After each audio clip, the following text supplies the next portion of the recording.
What would you do if you discovered your best friends, the girls who braided your hair, shared your secrets, walked beside you every single day, had paid someone to destroy your face?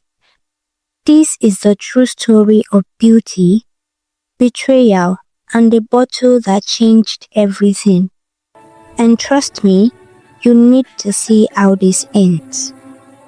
The sun in Nsukka was always hot, but Ifeoma looked like a cool breeze. She was so beautiful that strangers would stop talking just to watch her walk by. She did not try to be pretty, she just was. Her two best friends, Zainab and Chinyere, always walked beside her. To the world, they were a squad, but inside, the two girls were burning with a quiet, ugly anger. They were tired of being the friends of the pretty girl. They were tired of men looking past them to talk to Ifeoma. They did not want her dead. They just wanted her to be ordinary like them. One evening, while Ifeoma was in the library, Zainab and Chinyere sat in a dark corner of the campus portrait. If her face is ruined, the magic will end, Zainab whispered. She took out a small bottle from her bag. It was not a knife they chose. It was a chemical, a mild acid meant to sting and scar, but not to blind.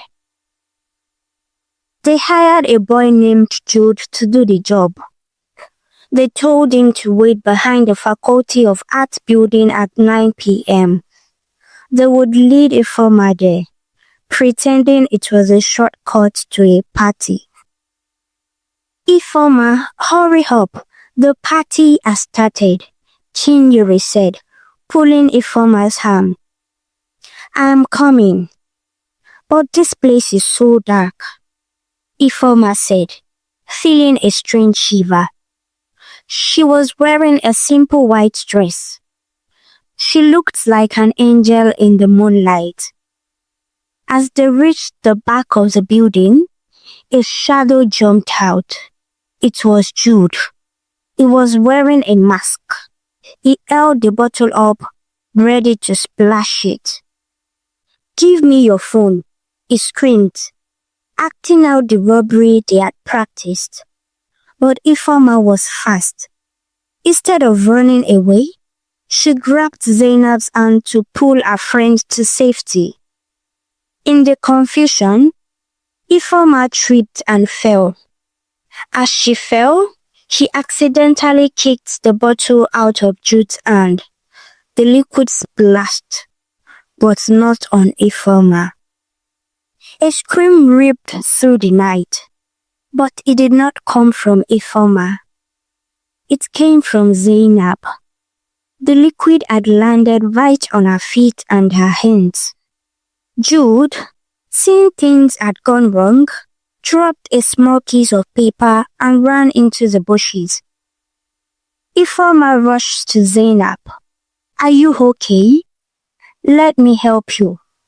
But as she reached down to pick up Zainab's falling purse, she saw the piece of paper Jude had dropped. It was a handwritten note. Ifeoma's heart stopped. She recognized the handwriting instantly. It was not Jude's. It was Chinyere's. The note said, 9 p.m. Faculty of Art. Use the bottle on the girl in the white dress. We will pay the balance after she screams. Ifeoma looked at the note, then at Chinyere, who was standing perfectly still. Her face was pale. Then she looked at Zainab, who was crying on the floor. You wrote this? Ifeoma said, her voice trembling. You told him to look for the girl in the white dress.